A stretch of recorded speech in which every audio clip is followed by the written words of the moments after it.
I think we thought that it would definitely catch on maybe quicker than it has. For me, I'm thinking, okay, look at this sexy truck, right? It's however much it is a month or a quarter to get your garbage can clean. We thought once people would see it, right, it would just be a no-brainer. I think everybody has probably mentioned this in some way or another, but you really need multiple touch points for somebody to really realize that they need the service or want the service. So I think that's been a surprise.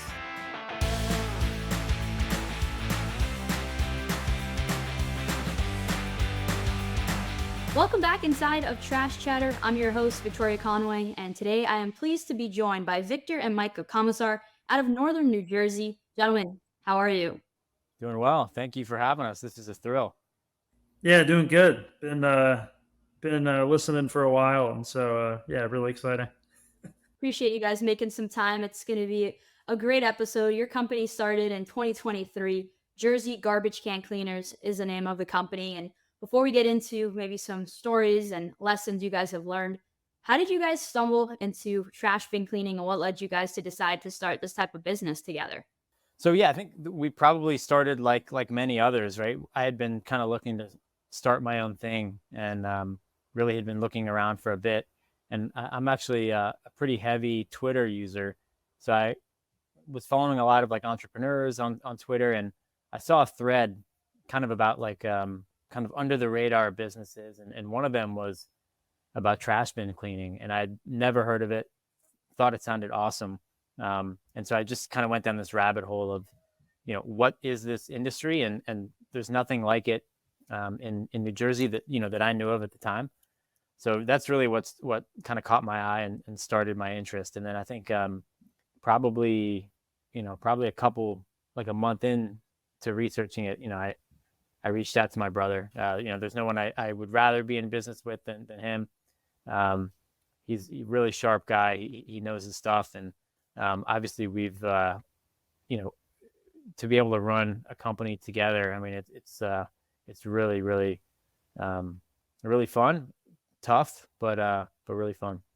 That's awesome. And as you guys decided to do it, what was your take, Victor, when he said, I want to start a trash bin cleaning business? Were you thrown off, or were you ready to go from the start? I just I was a little thrown off. I mean, like we talked about doing things together before, and we actually it's funny. It's not our first venture together. So Victoria, we for a while we actually, maybe a couple of years, we hosted a college basketball podcast based off of like a team from our hometown. So we actually we did what you do, which is kind of fun. But yeah, we've always we've always been close, like you said, and we've always talked about doing different things together. So when he brought the idea, I was really excited and just interested in learning more about the industry, and that's sort of like how we started to stumble upon sparkling bins eventually. Awesome. I know you guys definitely took some time to research it. And then when you decided to launch it, you came up with the name Jersey Garbage Can Cleaners. So there's no mistaking what you guys do. Who came up with that name, and what was that decision like? Yeah. So I think with this one, we're from Cincinnati, and I've been in Jersey for about 8 years now, but we weren't really sure, like, do people call it a garbage can, a trash bin, it's trash versus garbage, bin versus can. So we were trying to research like the Jersey lexicon of like who calls it what. And we ended up finding like a map that basically cut the state in half, with one part of the state calling it can and one part of the state calling it bin. I've always called it, I think, a garbage can and a recycling bin. And then we just kind of put it out to the people, and had a few friends kind of vote on it, and Jersey Garbage Can Cleaners came back. But yeah, I think we definitely wanted it to be something that, people knew what it was immediately, especially in Jersey, right? Like people want, like, give it to them straight. So we kind of had that in mind. We were also thinking about SEO, all those sorts of things. And then I think really, I love the names in our industry, but we also, we talk about how the hardest thing is getting customers and getting people to know that we exist. So I think with some of the names that are out there, we don't do ourselves any favors by kind of naming it with these puns and play on words. So we just wanted to be, straight to the point.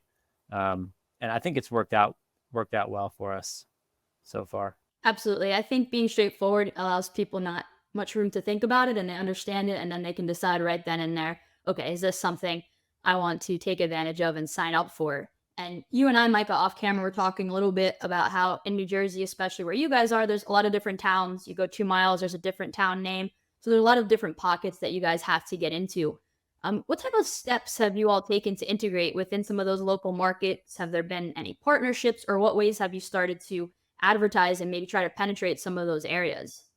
Yeah, so I think we've done a lot of research. Obviously research is important, but Jersey's interesting in that, right? It's kind of an open market with garbage collection, and it's all for the most part privatized. There's not a lot of towns that do it themselves, so you could have neighbors, on one street, and that they could have completely different garbage collection days. So there could be 5, 6, 7 different garbage haulers in that area. So it definitely makes it tricky in trying to kind of plan when we do our routing and that sort of thing. So we've just tried to really grow as much as we can in these areas, and eventually when we get to a higher scale level, and Victor's really been pivotal in working on some back end tech that kind of helps us with that, to really scale and be efficient. Victor, do you want to talk about kind of our partnership as well? We've got another really unique partnership that's I think kind of unique to where we are, being in the we're basically in the New York City suburbs. So Vic, maybe you want to elaborate on that. There's a couple things. I mean, in regards to partnerships, right? Like like Micah said, there's waste collection itself is privatized, right? So we've already engaged and are starting to build relationships with some of the local providers. And who have, of course, residential collection, but also commercial with dumpsters. And so we've done some work for them, which is interesting and fruitful, and we're really excited about where that's going. There's also there's a really inspiring entrepreneur nearby who has built sort of like an alternative commuting sort of like bus system from this area into New York City. And one of the other things that he's done with his platform is sort of like plugged in additional home services, right? So auto detailing or knife sharpening. And they heard about what we do and got really excited and said, "Oh man, like I got to have you sort of like as part of the services that we provide." And so that's been a really exciting partnership. They've been really good to us. And has also brought in like some new business and interesting opportunities that we wouldn't have otherwise organically. So yeah, I think I would say to anybody out there who's getting into this industry, leverage the partnerships that you can, because they can be really, really impactful. Yeah, maybe one other thing to touch on the privatization, and sort of how that's impacted us. So Micah talked about the fact that you might have next door neighbors. One has their waste collection on Monday, another has it on Wednesday, which means that from a routing perspective, like it's really difficult to do that programmatically in an efficient way. There's not a lot of software that I know of that's out there that can do that natively. I know there's some people out there building, like I know John Michaels, a friend of Sparkling builds bins and is working on some interesting new tech. I'm a big fan of sort of like low code, no code tech. So Airtable is one of my favorite tools. And we've sort of used Airtable and spent this past winter kind of like building a little bit of a scheduling system that is sort of customized to New Jersey and the recycling and the garbage schedules in our area. And that just allows us to densify or to cluster our route in the right way and ensure that we're hitting the right places on the right days. So, I mean, from a scalability perspective, like I think there's not a chance that we'd be able to move over the next 6 months, a year and a half to where we want to without really solid tech driving that. So. No, awesome. Thank you for bringing that up because that's a good point. We often inside of Trash Chatter talk about routing software and the different ones out there and different ways to integrate it. Was that something from your previous background that you like to integrate low code / no code? And I apologize if this sounds naive. What exactly does that mean when you say low code, just for folks that might not be too familiar with? Yeah. So yeah, sorry. Thanks for asking that question. I realize That's his full-time job. So that's he's it's my welcome. it's Yeah. it's my that's my day job. So yeah. So I've spent most of my career working on before this working on low code no code tech, which is, I mean, that's just like a really, that's a short and simple way of saying like kind of drag and drop software. And so the way that I explain it is, for years and years, right, engineers were and software engineers were building if then logic that says, hey, if this, then do this, right? But it was behind the scenes. But now there's all these modern applications out there that essentially allow like the layman, like me, to write that same code, but without actually writing a line of code. You're literally just like dragging and dropping things and checking boxes, right?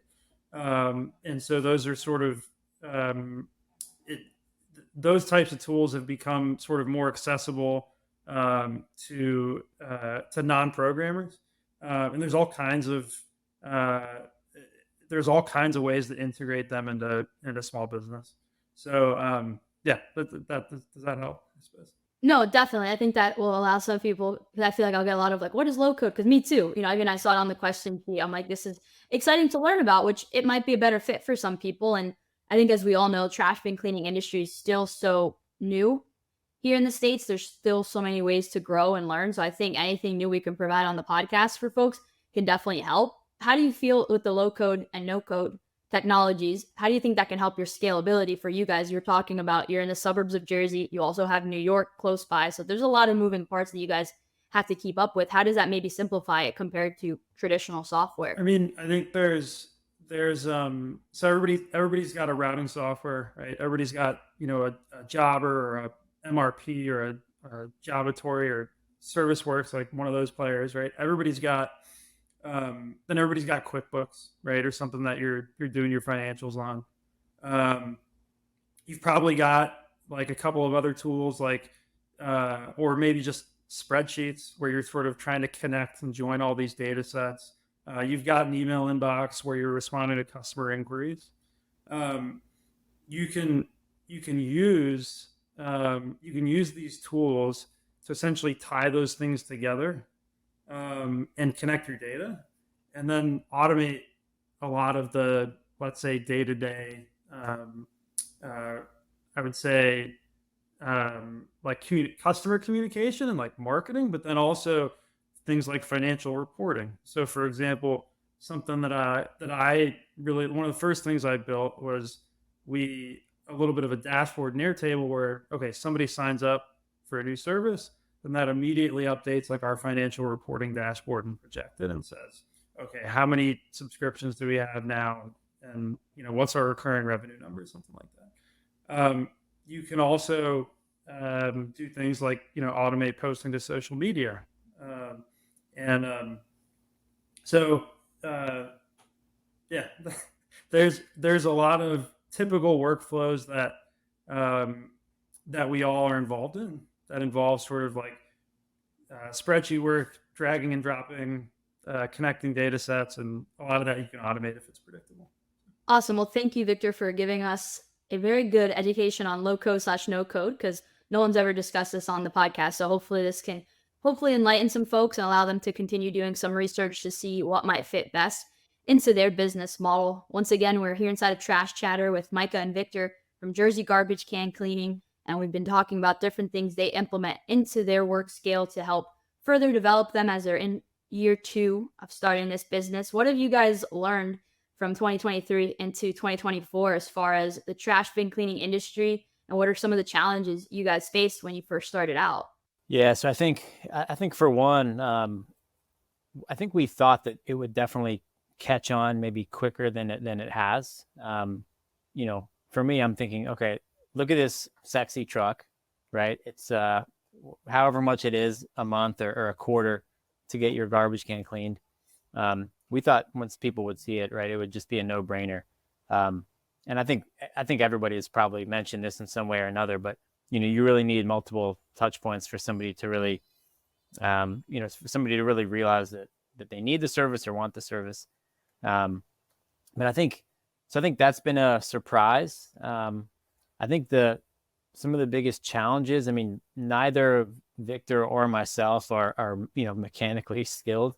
So we've definitely had a lot of conversations with David and Ralph, who have been big helps.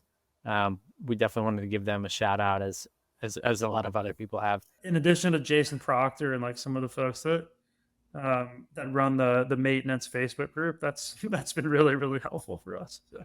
Yeah, for sure. But yeah, we actually had our generator went bad, probably about 3 months into operating.